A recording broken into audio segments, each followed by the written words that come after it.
Good day to you all, wherever you're watching us from. Welcome to Gender Inc., our sessions on unpacking gender equality, where we talk about issues that focus on gender, definitely gender inequalities, and women empowerment. And today's session, we're going to talk about patriarchal masculinities, or popularly known as toxic masculinity, uku nje, that is what people say. On session today, my guest is Willis Otieno. Willis Otieno is a well-known researcher. His main focus is on health sectors, but most importantly is a he for she. You know, he stands up for women and girls. So I will, well, Willis, welcome, karibu. Asante sana. Please introduce yourself, vizuri, yeah? Basically, I have a background in gender and sociology. And I have close to currently it's about 4 years experience when it comes to matters of research. And basically I'm mostly interested in the health system strengthening. And my current interest is in what we call the community health workers, who are basically the link between the health system and the community. There are so many issues arising when it comes to community health workers, which I believe is a story for another day, because we have a lot of gender issues when it comes to that sector. We find that kind of it is the women that are mostly interested in such works, and the men are kind of reluctant. So that is a new area that I'm trying to explore, and I hope next time we meet we'll be able to discuss about it. Oh, that sounds interesting. It's good to explore. So we are going to talk with Willis on issues about patriarchal masculinity. Definitely is going to give us his perspective from masculine point of view, and then from him being male. So I'm your host today, Nyabena Susan, so let's dive into the conversation. Please, would you know, currently in the community, in the society, people are talking about, you know, toxic masculinity, or rather modern masculinity. Would you care to shed some light? I believe masculinity is under attack currently. And just as one of the renowned people said, Desmond Tutu said, that when you take the neutral stage when it comes to matters of injustice, then you've already sided with the oppressor. And I don't want to be in that position right now, because when we mention masculinity in the society, the first thing that comes into mind is toxic. But I want us to know that, for example, let's use this example. If a mango, if we have mango, we have a ripe mango and we have a raw mango, right? Okay. And so the issue is, when a mango is ripe, it does not cease to be called a mango because it is ripe or it is not ripe. When a raw mango is raw, it does not cease to be called a mango because it is raw or it's not ripe. So when we call masculinity, we need to go back to the definition, the real definition of masculinity, which is basically the qualities associated with being men or being a man, right? Again, Susie, we don't want to be blind to the fact that we as men, we are privileged in the society. That would be so unfair, and any man that would sit in the same seat that I'm sitting on and try to pretend that they are under attack and try to pretend that they are not privileged would be lying. We have to agree that we as men in the society has put us at an advantage point where we have a head start as compared to our female counterparts. But again, because a few people in the society have hidden behind the cover of masculinity to advance their wicked agendas, does not mean that masculinity in itself is toxic. It's just a section of people that are trying to, you know, push their own agenda, do their wicked things, and then trying to hide behind the name masculinity. And that's why most people, when you hear feminists talk about masculinity, the only thing they focus on is the toxic side. But again, Susie, look at it this way. In our society today, and in the life that we live in. The main, what defines masculinity, it's almost uniform across all the societies. Either you go to the West, you come to Africa, and the main things that stand out is assertiveness, competitiveness, strength, which is innately in all men. And the argument that the feminists have been trying to bring out that, for example, me trying to tell my son that stop crying, crying is for girls, does not necessarily make that child to be masculine. There's a lot of things behind masculinity. We can discuss it maybe in the future in details. Scientifically, they say that some of it is even biological, right? But again, back to my topic, masculinity, is it toxic or modern? Do you agree? Like, is there something like toxic masculinity? I do not agree. Masculinity is masculinity, and you have to define masculinity as masculinity. Okay, so let me ask you, if you said, okay, we currently refer, or rather whatever we are seeing now as modern is what we refer to as toxic masculinity. Do you think there was something like traditional masculinity? Again, back to my same point, you have to just come back to the basics of what is masculinity. That is where we've lost it. So do you think, like, is it, I wouldn't say the focus shifted, but do you think there are particular attributes that, you know, had been picked, or rather the men portray, that we tend to pick it up and, you know, put it together as masculinity? Exactly. Being assertive is masculine. Being competitive it's in our nature, it's masculine. Men tend to want to dominate, but we have to get to the point and realize that all our good men should be told that we were created to protect and to provide. That is something that is a given in the society. Okay, we will come back to that. So when we talk about basically patriarchal masculinity is what we understand as men wanting to have authority over women, or rather, you know, dominate over women. So do you believe that patriarchy actually, we could summarize it and say that it's a system that confines and restricts. Do you think actually patriarchy affects men, you know, in a negative way? Patriarchy, it depends on how you define it, and it depends on the view you take. Okay. Let us look at it from the point of where we are right now, what people consider or what people have consumed to be as patriarchy. So would you say this, you know, umbrella that we've put as patriarchy, does it affect men? For me, basically, it doesn't affect us in totality. Yeah. How so? Because again, just look at it. It is the same men that you are saying that are, like, the way they define it, that patriarchy is trying to bring out the issue that we are trying to find domination over women, which is not really the case. But even the same men, yes, in a way they've been affected, because there are some men that want to exercise their own power, excessive power over the same men. So it depends on how the persons you're dealing with in the society and the type of men you're dealing with. So I don't want to take any sides when it comes to the sides. So would we say that you are the few men who don't really want to take excessive power over women? Exactly, because nobody would want to, you know, nobody wants somebody that rules, like forces things over them. We need to come to a place where we have a dialogue. You see, if I'm a man and I have a woman, they also have their own say, right? And we have situations where women are also like the matriarchal society, what we call the matriarchal societies. Yes. But again, when a woman is in power, they should not be using their power to frustrate or to oppress the other people. So the issue of oppression is what we should be dealing with. Okay. But patriarchy in its own sense, I don't think if there's a problem with it. I tend to believe that patriarchy is an issue.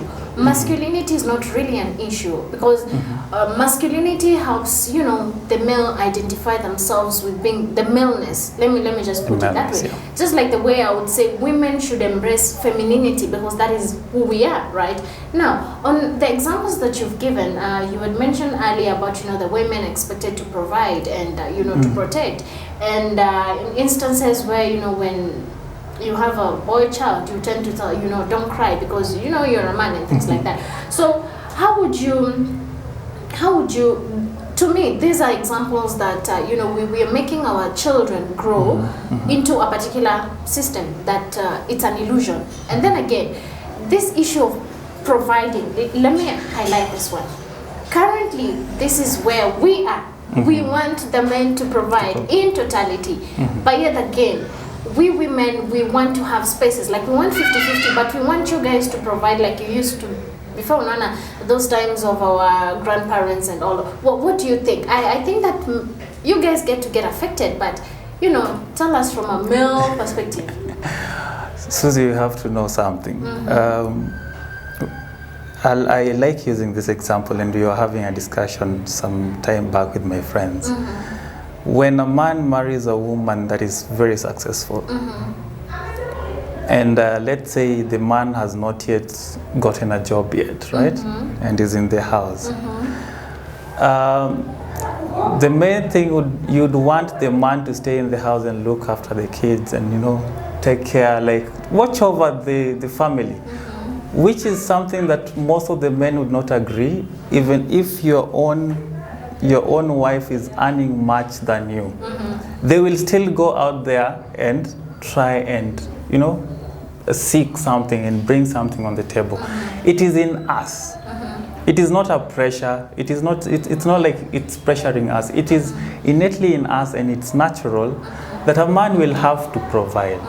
So for me, the discussions that have come up, that there's a lot of pressure when it comes to men. Generally, if you're a man, you need to go out and just do what you can. It's not a must you level up with the woman you're trying to compete with, but just try and show some effort that you can provide. So you don't feel, personally, you don't feel the pressure? I don't feel the pressure. So you can marry a successful woman? I can marry a successful woman. I like And I won't be sitting in the house and waiting for her to bring money. I have to go out and look for money. No, but, you know, men tend to feel, you might both be working, but just the idea or the thought that your woman earns more, or maybe she holds you know, powerful position, it doesn't make you feel, you know. It doesn't make you less of a man. And again, look at it this way. This is also another interesting discussion. When it comes to marriages, for example, you know, the relationship is always not 50-50. Like the way we call the equality, we want the men to do this. Generally, it is the women that give much. So I can say about 85-15, something like that. Because it is the woman that knows the food that we eat in the house. It is the woman that knows the dressing, the clothes that the children will dress on, take care of the house. But the main work of the man is, it is to protect and to profess the love they have for the woman. That is the main, and like generally, try and provide if they can.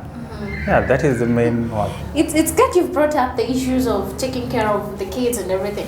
I would want us to, you know, highlight the issues of unpaid care work. It's something that has been sensitive and it's ongoing, you know, and most of the time it comes out that it's something that patriarchy fuels. Patriarchy believes that, you know, this one, it's both implemented by men and women, because we believe that a woman is just supposed to stay at home, you know, take care of the kids and do whatever, you know, like some people say a woman's place is in the kitchen. So what do you think? Like, how does patriarchy play its role in this way? Or how can we, you know, find a way to flip the switch on this issue and recognize unpaid care work? We have to know that we need the women and the women need us. That is a given. And so about the issue that you bring, that the society has brought us up as men, that a woman's place is in the kitchen or in the house. I think the society has changed, and we have moved, we have advanced a bit. But that does not, again, mean that the woman ceases to be a woman in the house and the man ceases to be a man in the house. So you believe we can help each other, but let us remember who is the man and who's the woman. Exactly. Let us have our places in the society, we accept them and we embrace them, and we will be having a very easy life, a very accepted way of living without fighting. What will this place be like? What is this place of a man and what is this place of a woman? Just as I said, a man is to protect and profess. The woman's place, generally, even in nature, and I don't want, I don't want your viewers to get me wrong. Okay. Even in nature, just look at the way the nature is. The main work, let's take for example, the elephant. Let's take the lion's kingdom. Okay. The main duty of the lioness is to watch over the cubs, right? And they always try and yes, they hunt, which should be the work of the man. But I'm just trying to look at this side. They have the lioness has a very good side of it because it kind of doesn't expose the cubs to danger. But the work of the lion is to go out there and to protect its territory, and it exposes itself to danger. So for us men, innately, we do not have the loving heart that the women have. That is a given. We cannot compare to women when it comes to such issues. But wait, when you're talking about nature and everything, allow me to put the Bible on this part. I think the Bible clearly says that it is the work of a man to love the woman. Actually, exactly. God instructs you people to love us. So I think you have it in you to love us. Yeah, we love you. Yes, that is true. That's why I said when you heard my statement before, I say that our work is to protect and to profess the love we have. You see, the showing of love is very important. But the way we show the love is different. Some people have tried to believe that if I beat a woman, that is I'm loving. No, that is not love. That is not love. That is also another topic on its own. Yes. When you mentioned about us, moving from our traditional area coming to modernity, I want to highlight some issues. Currently we've had concerns about the feminist movements, or rather we are having women wanting to literally be men, not necessarily to have spaces, be able to express themselves or take up positions, but they literally want to be men and do what men are doing. What are your thoughts about it? Because from where I am, where I stand, my point of view is that this is something that is fueled by patriarchy. And like you said, you mentioned the issues of matriarchy, but in this perspective, let's say you have a woman in a leadership position. When they do get there, you find that we don't have other women coming through. We do expect, naturally, if a woman gets into power, we expect other women to come up, but it's never the case. So what are your thoughts about this issue? Do you think that there are some women who embrace and actually fuel patriarchy? That is a very interesting question, Susie, because I don't think women, masculinity, or rather patriarchy in itself, let me refer to patriarchy. Because masculinity is okay. Masculinity, we are okay with it. We said that it's just that some people try to shift it to something different. So let's focus on the patriarchy as a system. Because you mentioned something that some women want to be like men, right? And generally, it's not that women want to be like men. It is the advantages that come with becoming a man is what is envied. That is what the women are trying to fight. I believe if the women had the same opportunities as men, they would not want to be like men. So I think if we have a space where I know we are moving in close to meeting that goal, where we have the same opportunities for each person, then it means that the women out here would not want to be like men. Yeah. So let me, still on that particular point, we are moving to where we are right now. We take everything, with a, how do they say it? Is it with a pinch of salt or with a grain of salt? We just don't look at things. So we would look at maybe photographs that are taken of meetings and we would identify how many women are present, how many men are present. Now, have you noticed, or thoughts that women who tend to be maybe in higher position, or women who are climbing the ladder, they are getting there. Why would they? Is it that they choose to be in maybe trouser suits, pants, as opposed to having dresses and skirts? What would you say about that? That is, it's, how do I say? Because there is a theory, or rather something that is say that how you dress, it's like you're taking it on. So what do you think about this?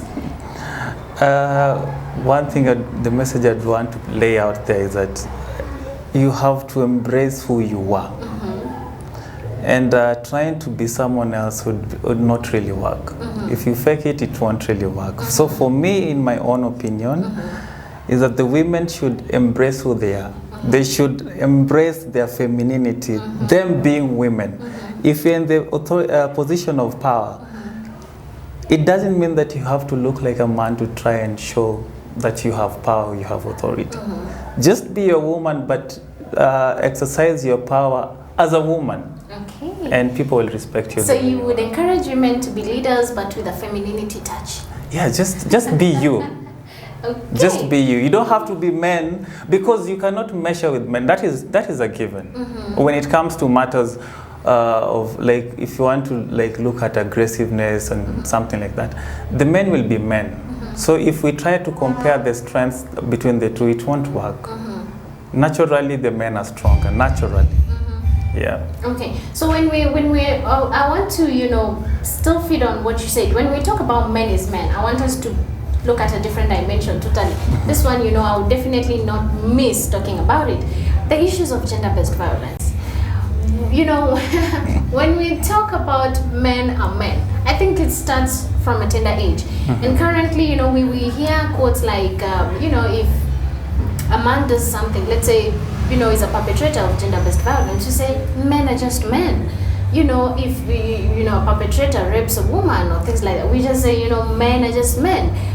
Please enlighten, because patriarchy here plays a role in the sense that they believe men should have it when they want it, however they want it, with whomever they want to have it with. So please enlighten us about, from a patriarchal point of view, from being a man, what are your thoughts? My thoughts are, a crime needs to be punished, right? Regardless of the gender that you are in. And I don't want to lie that men do not commit crime in the society. That is true, they commit crime.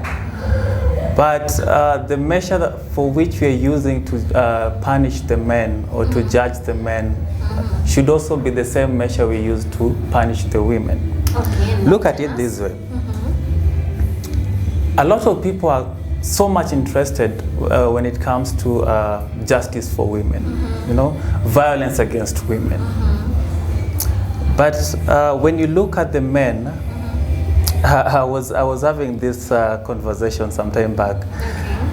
The laws that we have formulated in our societies today, they tend to protect the women, but they tend to abuse the men. Why do I say that? Because, one, in our society today, you can be easily accused of gender-based violence if you raise your voice against your woman, right? A man can be the woman can literally go and sue the man, and he will be taken to court, right? But what happens when the woman raises their voice against the man? We don't have much to do, right? Another interesting story is, you mentioned rape. Rape in itself is a very heinous crime. Rape, and I do not encourage rape. And it should be punished. But what happens, it is so easy, let's say if the relationship goes sour between a man and a woman, the woman can easily accuse the man of rape. And the law will be on the neck of the man. It is like, hautapewa nafasi, you'll never be given a chance to try, because the only thing they label you is you're a rapist. And what I advocate for mostly is that we need to come up with laws that if for example, you're punishing rape, if you say that 7 years for rape, I don't know it's how many years let's say if it's 7 years for rape, it should be also 7 years for somebody who falsely accused a man of rape when it is now, when the man is acquitted. The lady that accuses the man also should also be serving 7 years because they are both pains. The rape itself is pain, and being accused of rape is also pain. So if it is not true, then we should have laws that, you know, zenye zina balance, the ones that balance. So for me, I believe that yes, in the society, we, the men, have come a section of men, that is, not all men are wicked. Not all men are wicked. But a section of men have advanced the wicked agendas, and that one we need to punish. But again, it doesn't mean that the women are innocent. Okay, when you're saying women are not innocent, which I entirely agree with you, and I'm bringing it back on, you know, being embedded on patriarchy. Like you're saying, when, let's say, the woman is the perpetrator in this case, like you're saying, most of the time not much action is taken. Don't you think that it is because of patriarchy? Because we expect men to, you know, just take it up, suck it in. You're a man, you know, or rather yourself being a man, you find it difficult to just come out and say, you know what, my wife is abusive or my partner is abusive, because what will the society say about you? So what do you think? Is it, you know, to me patriarchy plays a role. What do you think? For me, I don't think it is patriarchy in itself. What do you think? I just think that the society has just focused mostly on the women as compared to the men. And I want to say this. There's a proverb that says, the African proverb that says, that a lion also protects itself from flies. You know, the lion is the king of the jungle, protects itself from flies. Right? Yeah. So when a lion, like, we know the lion, how vicious it is in the jungle, but when flies come, it also protects itself from the flies. It's the same case that is happening here. You know, the men tend not to come out because most of these things, most of the campaigns are towards, you know, they are in favor of women. So if you're in favor of women and you label men as you know, the abusers, the violent ones, then what they will do, they will shrink. They will not come out and start sharing what their own problems, because you've already taken sides. You already, you know, like, it's the men that are in the wrong always. So why would you want them to come out? But let me ask you this. You know, most campaigns that are done, especially on violence against women, they're actually championed by women, for women. And so many times it has been highlighted that men, you should actually speak. You know, you cannot wait for women to speak on your behalf. And I would say, personally, I would say that it can be difficult to speak for the men, but we can speak with you. Let's say if you come out and say, I have an abusive partner, so to say, and it comes to my attention, it is something that I'm definitely going to support you through it. I will see you through it because I'm speaking with you. But if I speak for you, sometimes the message doesn't really get across, because it's like, okay, you know, you're a woman, what do you know about, you know, challenges that we go through? And to be fair, men, they actually experience more of the emotional and psychological abuse as compared to the physical one. Yeah. You get, so I think that is maybe that is what you're saying. The focus becomes on women because our own gets physical, and for the men, since it's difficult to measure, you know, and men, I don't know why you don't embrace counseling. Maybe you can highlight on that. Why don't you guys just seek counseling, seek help? It is just also again a part that the society has played, or generally who we are, or who we've been brought up to be. That generally we are meant to, you know, not to express emotions, right? But you know, in the society today, it is okay for a man to express emotions, which is no problem at all. But again, how many men will come out and say that, you know, like, I'm having issues with my wife, I'm being beaten with my wife every day out there? Very few. Why? Because they will be labeled as weak. Every time you come out and start speaking out, people will start laughing at you. That is the trauma that is going on behind such issues. And when the men act and fight back and now start beating again, then now they will be jailed. You see, now that is where the limbo where we are. We don't want to come out because we will be labeled as weak. And again, if we fight back physically, then again we risk going to jail. But so what happens? A lot of men commit suicide. A lot of men commit suicide. Yeah.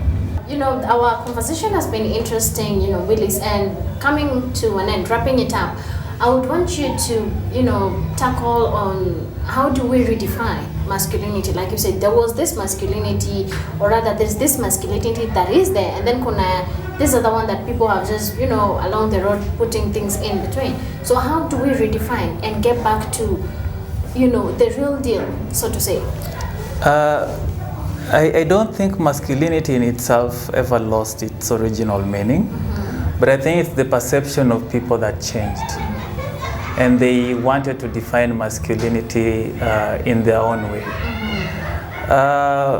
For example, if we use the example of, let's say, morality and immorality, what we used to consider to be immoral in the past, in the today's age, it is, some of them are considered as moral. It is just not a normal thing. And that is the case with masculinity. People have come up with their own definition of what they think masculinity should really be. But for me, if we go back to the original meaning, masculinities are the qualities associated with being a man. The manliness, that is masculinity. There is nothing that can change about that definition. Oh, really? Yes. You know, we've been having conversations, or rather conversations are going on right now on policies. You know, we are trying to dismantle patriarchy. So what do you think about that? And what do you think the role that men can play, you know, to bring down patriarchy so we can have, you know, masculinity and femininity, you know, backing each other, so to say? That is a very good question, and it's an interesting question. Why do I say so? How are men viewed in our society today? What have we been labeled to be? Abusers, violent, you know, people to be feared. And that is the conversation that the feminists, most of the feminists, and even the radical feminists have pushed on out here. And so when you want to call the men and ask them what role do they have in dismantling this kind of thing, it would be so hard because already they've been labeled as perpetrators. So when you're labeled as a perpetrator, the only thing you have is to defend yourself.